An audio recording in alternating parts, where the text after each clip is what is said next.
Hey neighbor, welcome back to Beyond ARTV. That's right, Beyond, not just regular ARTV, because this series has jumped the ship over to this channel. Rapid Reviews is back for the first episode of 2020 and will now be a once per month series that covers both singles and EPs only, so no more albums and rapid fire coverage. Those quickies will now be done in a quarterly main channel show called The Album Awards. If you happen to be new here, Rapid Reviews is the show where I put 60 seconds on the clock for newly released singles and EPs, and I break down my thoughts and feelings on the music in a really quick, condensed format. As I previously stated in my update video, I'm continuing to be more selective as far as what I cover, but there's a lot of new stuff to talk about, so you're getting 13 little baby track reviews today. Congratulations, you're having a standard-sized album. Now that I've caught you up to speed, let's do this thing. Hit that like button because it really does help boost videos like this in the algorithm where I cover a lot of artists in one video, and remember, it's all just my opinion.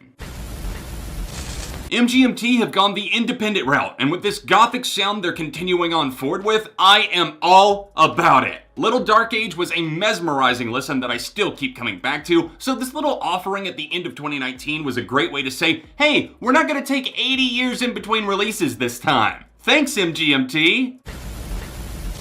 As painful as it can be for me to listen to Chester Bennington's music after his tragic passing, the re-recorded version of What's in the Eye hit like a lightning bolt straight from the 90s that brought me to my knees. Many people don't realize that Linkin Park wasn't Chester's first band, it was actually Grey Daze, a project he'd returned to just a few months before his death, which is actually kind of eerie. They re-recorded all of the instrumental parts, but these vocals you're hearing are from a young 19-year-old Chester that hit just as hard as some of the best moments in the LP discography. What's in the Eye definitely lit up my eardrums with its unmistakable 90s tone and gripping guitar and vocal performances. I loved every single second, and really, I can't say anything other than a perfect score for this one. Chester was ahead of his time in a lot of ways, and it's great that we're getting to see some of this younger, older Chester with his power on display.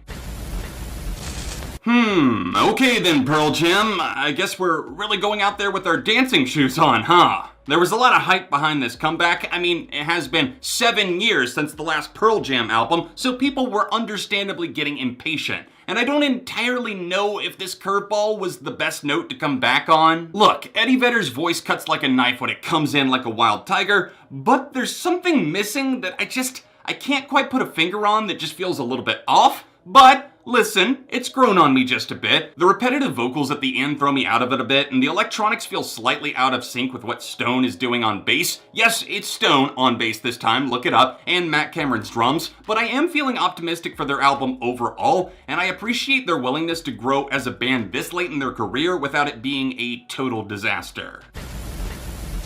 They go to poppier vibes and they're sellouts. They stay in the heavier lane and they're refusing to evolve. I don't exactly know what some of Trophy Eyes' fans want, but I'm really clicking with this new single, Figure 8. This is a straightforward, feel-good tune that gets your heart pounding and your voice singing almost immediately. You can just picture their singer John Florini doing his trademark airplane spins on stage to the song, and I know it's gonna sound even more killer in a live setting. Light the match and watch this one explode with energy. Definitely a band to keep an eye on this year, as the Australian lads might be eyeing up another record. I could do without the excessive owing throughout the song, especially in the intro, but the drums kick ass on this song. They're banging away big time in the mix, plus the guitar and vocal bliss alone make this worth coming back to.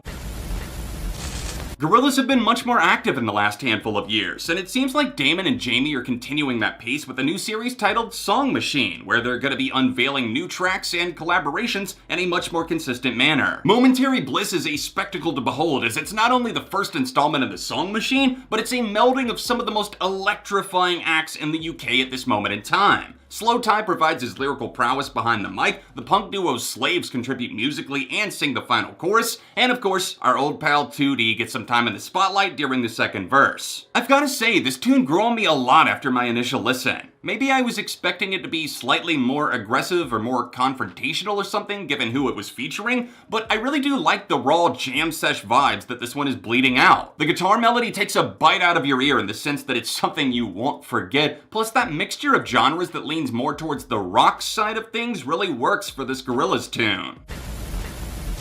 I realized I never got around to giving proper coverage to The Weeknd's new singles, so let's take care of that in rapid-fire fashion. Abel dropped 2 brand new songs last November within a few days of each other, and they're both very different but also really good. I mean, one more so than the other, so let's talk about Heartless first. This is my least favorite of the pair, but it's by no means a throwaway track. He's back to his old ways as the Canadian star cruises over skittering beats and relays his lavish lifestyle of debauchery in a manner that's way more likable than it probably should be. I'll give that single a 3.5, but my sights are set on the glamorous 80s bliss of Blinding Lights, one of the best all-around pop tunes that the mainstream has seen in quite some time. Good lord, I love this track. The synth shimmer in Abel's voice hits every beat beautifully. Perfect score territory once again. Super stoked to hear what The Weeknd has up his sleeve next.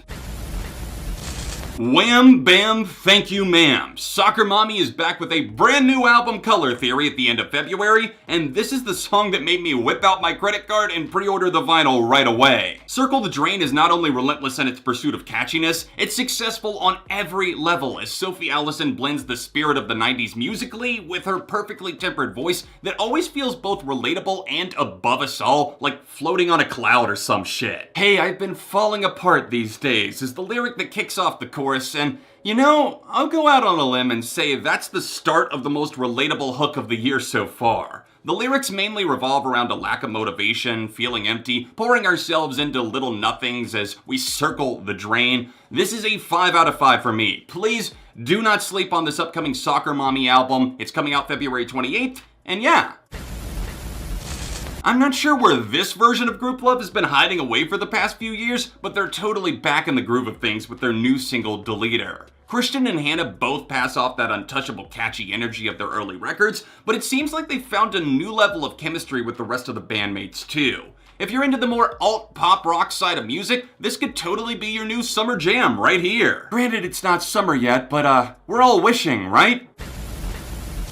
This woman's been holding my heart for 15 years now, and then her music taste seems to be evolving in the exact same vein as mine. Leave It Alone is single number 2 from Pedals for Armor, and it is so Radiohead influenced I could drown in a cocoon of ecstasy. That bass line is hypnotic and knocks you into a straight up trance, but perhaps what I love even more here is how Hayley tackles a very different theme when compared to Simmer. That powerhouse confronted wrath, rage, and mercy, yet this time we're looking at isolation and fear. Haunting mirror mazes of the mind subdue the spirit on this quiet but not entirely tame cut, echoing some of the musical styles of, yes, Thom Yorke, but others in the indie sphere too. The way she demonstrates full control over her more toned-down vocals is impeccable, and her debut solo album is shaping up to be one of the best of 2020.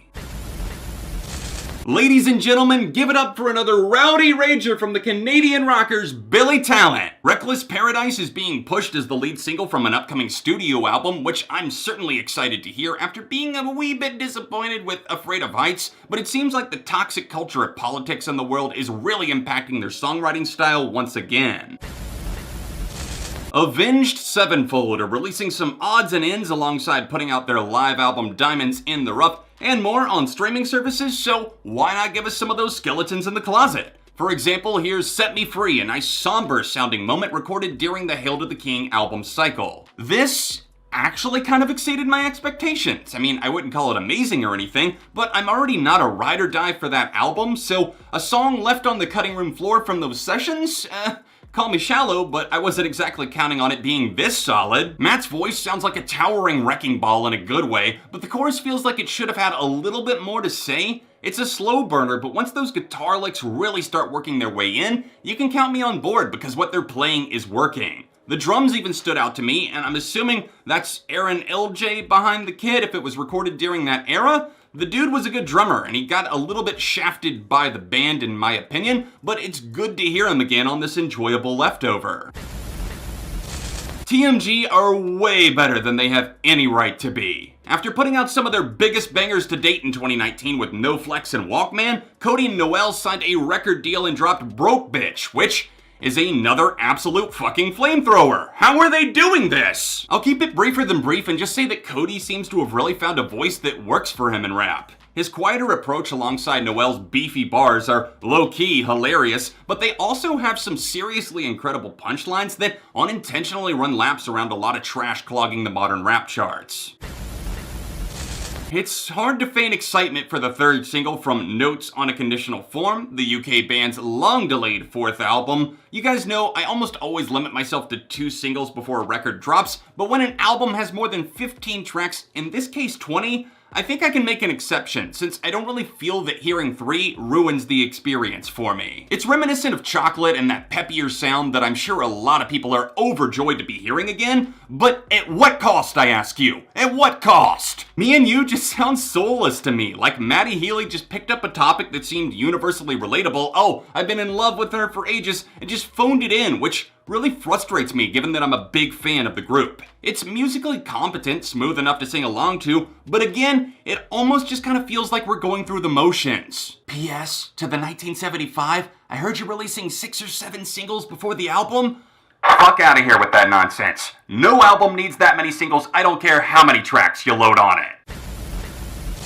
Thank you so much for watching another installment of Rapid Reviews and supporting the series over on its new home right here on Beyond ARTV. Do me a favor, hit that like button if you didn't already, subscribe and join the neighborhood. If you want to see the full playlist and catch up on more of Rapid Reviews, tap here or tap here for another recent video. Socials in the description, and I will see you soon for more right here on Beyond ARTV.